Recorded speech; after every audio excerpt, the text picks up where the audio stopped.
I'm Tia and this is Tia Sweet Tooth. And on this channel, you guys, you will see a little bit of everything. I am a boss, I am a wife, I am a full-time employee, a mother, and all the things. And you may even see me do my nails on here. I'm still trying to figure out how to record me showing you guys how I do my nails, but on this channel you'll get a little bit of everything. You'll get some encouragement, some nuggets, some wisdom, and all the things on Tia Sweet Tooth channel. So let's get into this video. So while this is being a slow time for me and I really don't have too much planned, I figured that it was only right for me to do another sit down video so you guys can learn a little bit more about me, or learn how I started my business, and just like FaceTime with you guys just to let you know who Tia Sweet Tooth is, who I am, Tia. So I have some questions on my phone that I'll read and then I'll answer them the best way that I know how, so you guys can know me a little bit more. Please remember to comment, like, and subscribe, you guys. We're at 230 something subscribers, and I thank you guys so much for your love and your support. But in order for us to grow, we have to have more likes, more view time, so that they can push us out there in the algorithm. So with that being said, let's get into the video. So let's get into these questions, and I have them on my phone. Have the questions on my phone, and I'll just read them and answer them. So the first question is, how did you start your baking business? So I started my business in 2019 officially.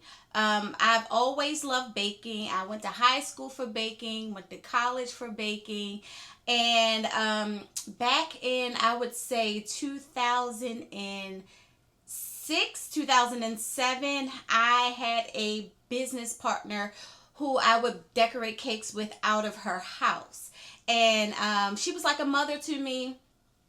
We baked, we went to the cake stores together, we did everything together. And in 2008, I want to say it was December of 2008, she passed away.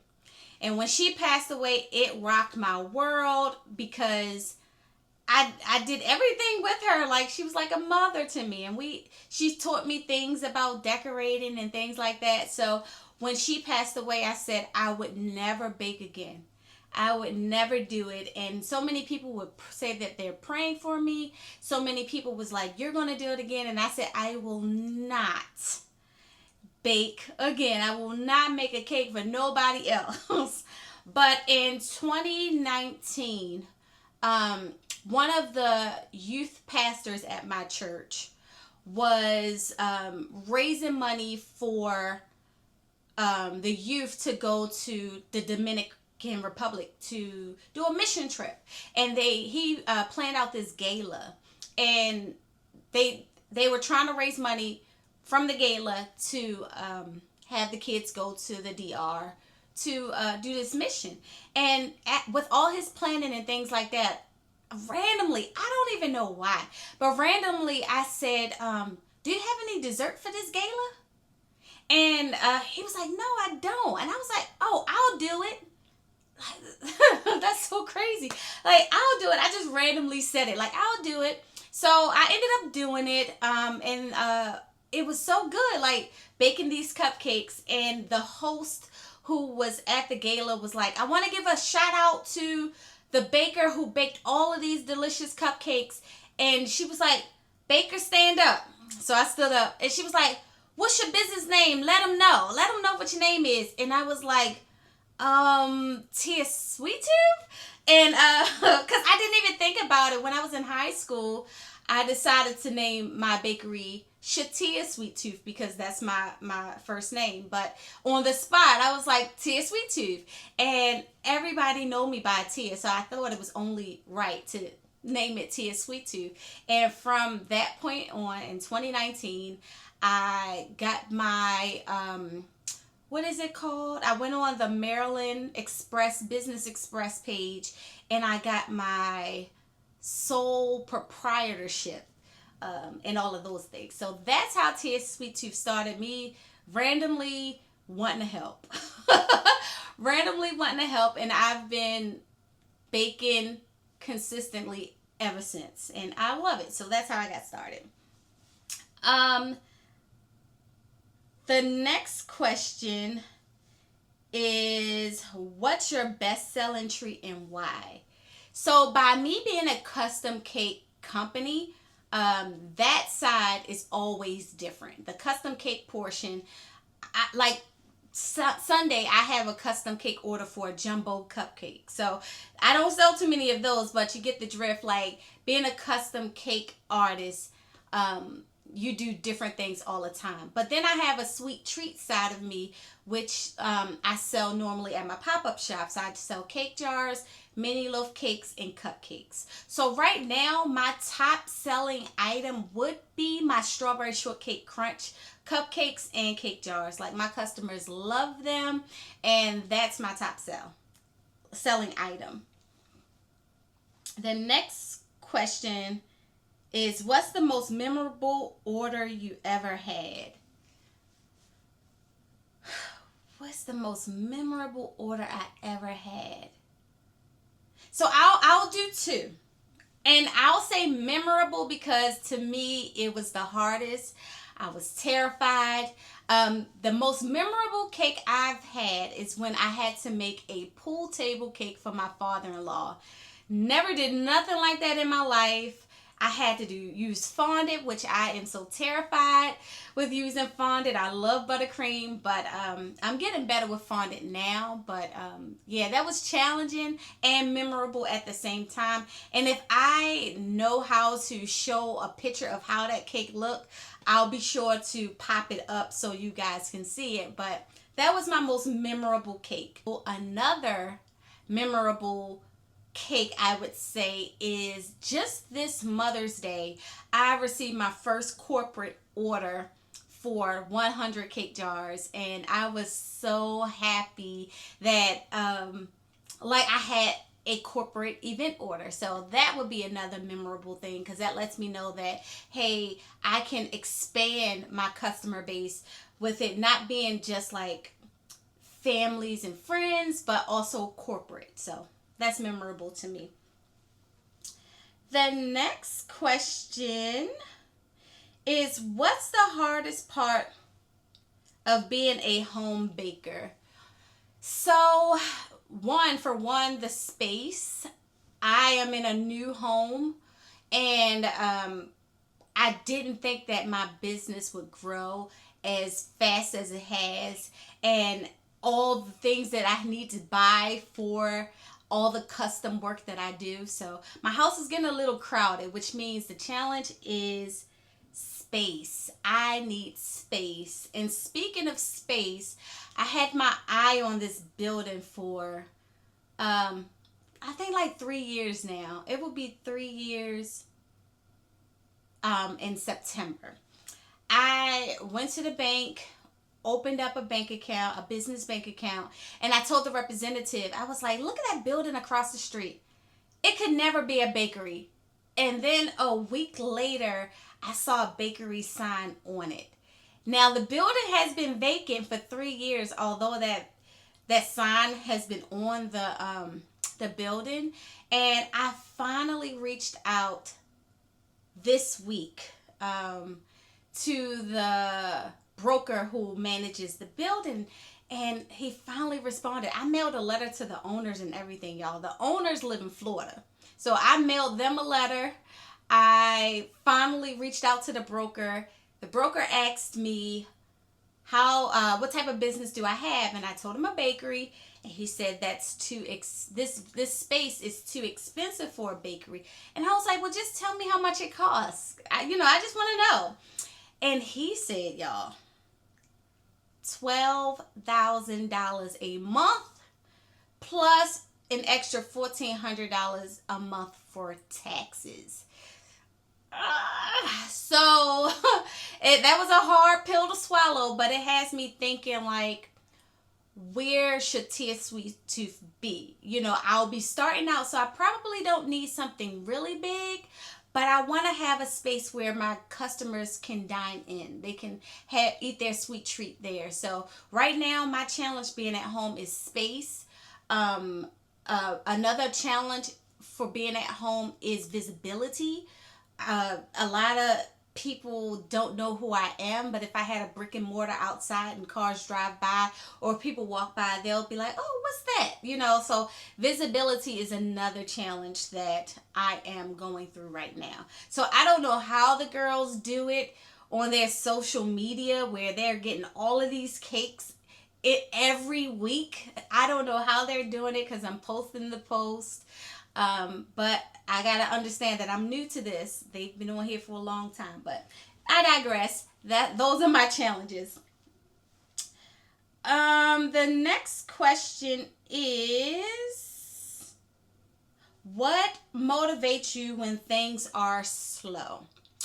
So, by me being a creative, by me being an entrepreneur, by me being a thoughtful person, I'm always thinking about ways to grow. And I have a project that I'm working on right now that I cannot discuss with you guys, but I hope it works really, really well. And that's all I can disclose with that. I'm always thinking about the next thing. So there's never a time that goes by where I'm not thinking, oh, how can I expand Tia Sweet Tooth? How can I reach out and expand my business to more customers? How can I like it's always a what's next, and that's my mindset. It's always a what's next because I'm a visionary, and that's why when I talked to a mentor one time, he told me, you got to get your mind out of, and of course not right now because it's just me, but when employees come, he said, you got to get your mind out of being in it and being the visionary for Tia Sweet Tooth, to think of things to expand. So I think I'm already doing that. I just don't have the people yet to help me, but they're coming, y'all. I don't know how, I don't know when, but they're coming. And I know they're coming because a couple weeks ago, somebody called me for a job. Like, what? A job? Somebody called me for a job. So I know if I keep pushing, if I keep pressing, if I keep praying, if I be patient, that's the challenge. If I be patient, then one day I'll be able to expand my business. But yeah, I'm always thinking of things to grow the company even on my slow time. Like I said, I have a project that I just thought about a couple weeks ago and it's already executed. See, that's the thing about me, y'all. I am not a procrastinator. Once an idea come, I act on it. And that I've always been that way. So the idea that dropped in my thoughts, I already executed it. I already have everything, and I'm always just waiting for that moment to just finalize it. Like everything's already done. So pretty soon I'll start the process of that thought and that vision that I have. Okay. Oh, this is a good question.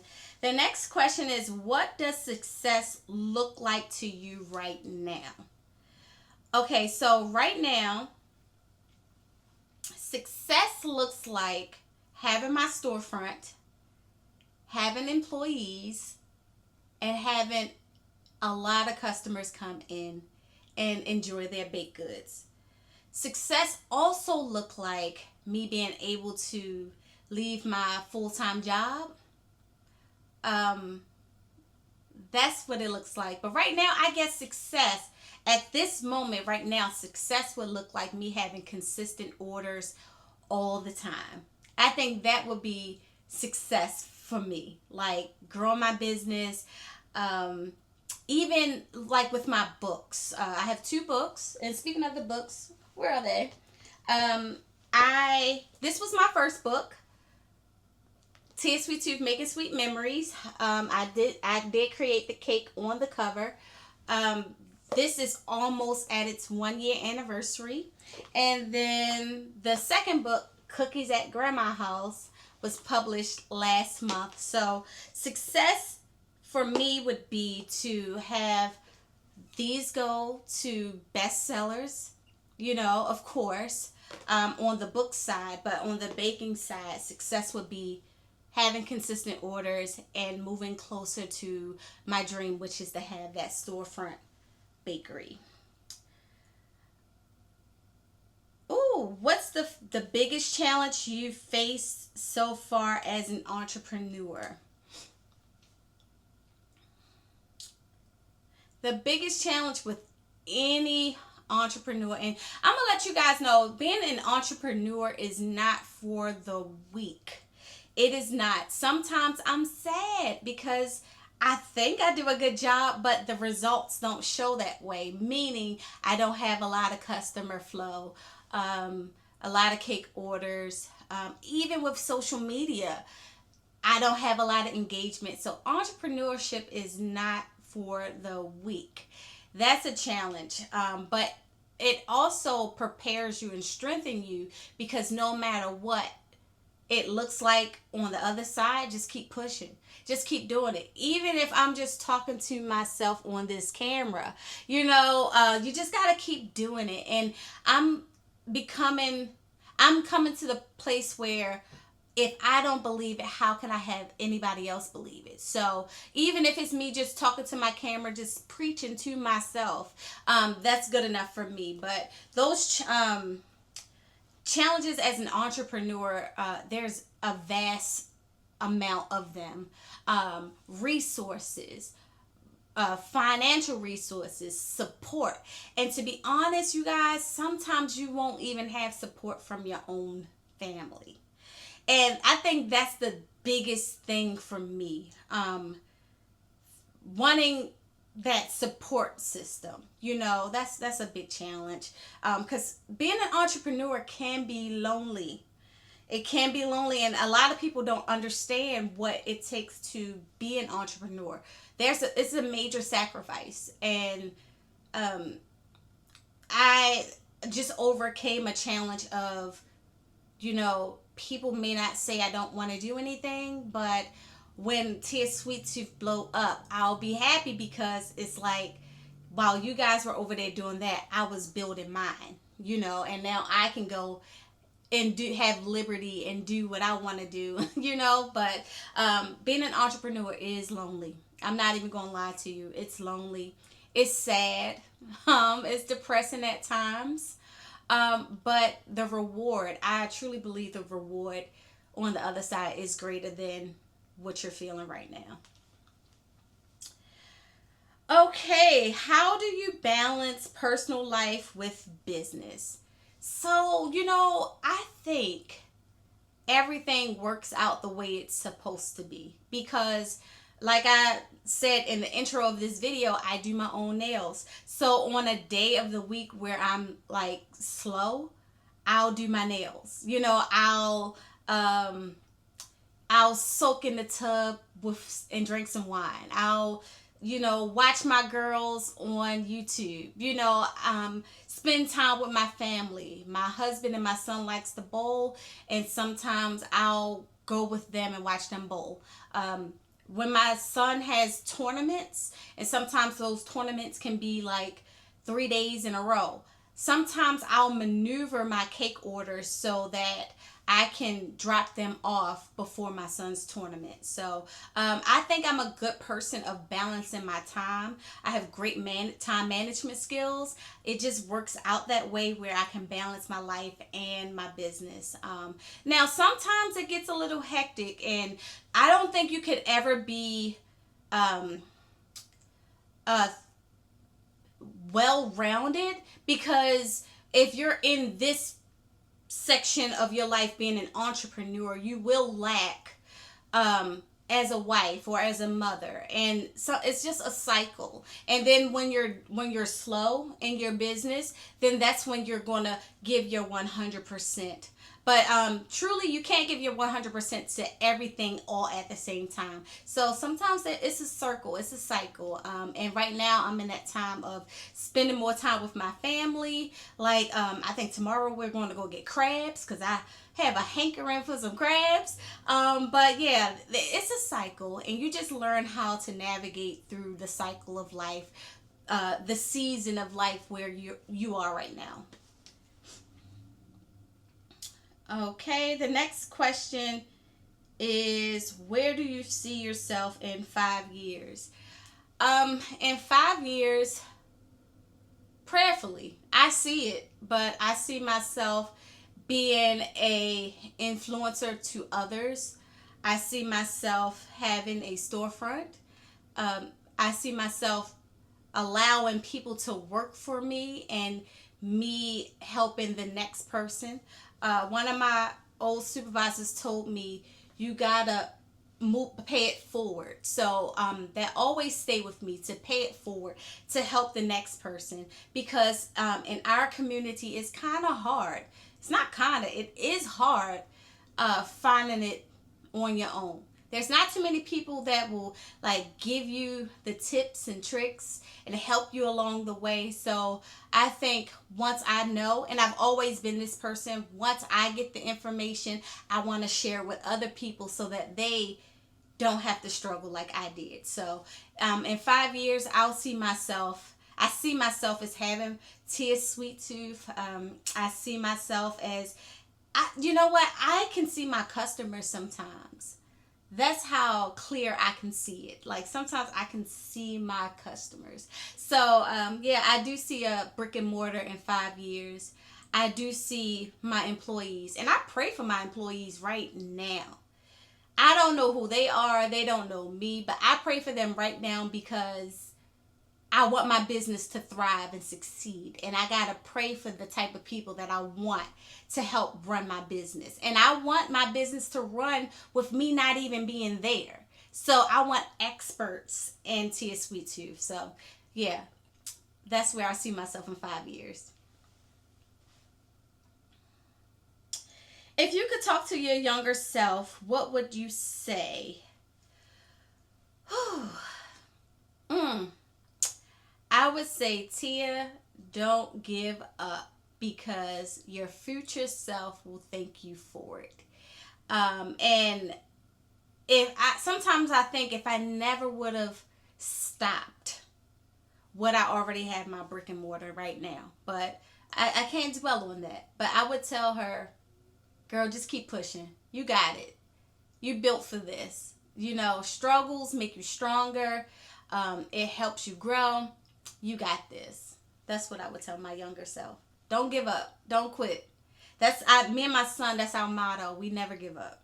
Never, never, never give up. So that's what I would tell myself, my younger self.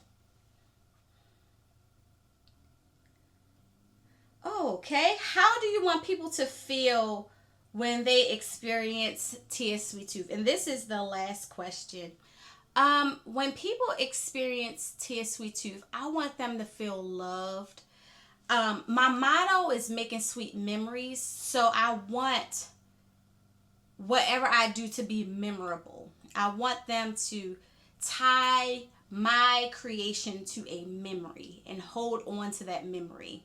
I want them to feel like the love and compassion, joy, like all the good things. Like I want them to feel all the good things when they experience Tia Sweet Tooth. And I'm sure now my customers, although it's not a brick and mortar, I'm sure by my customer service, by my attention to detail, I'm pretty sure that they feel all of those things. So if you have watched to the end of this video, I would appreciate it if you guys subscribe, like, and comment below. And listen, y'all. Tell somebody who knows somebody who knows somebody to subscribe to Tia Sweet Tooth so that we can all grow together. And if you have any entrepreneurship questions, please feel free to comment below, and I'll do my best to answer all of your questions. And thank you guys so much, and I'll see you guys in my next video. Bye.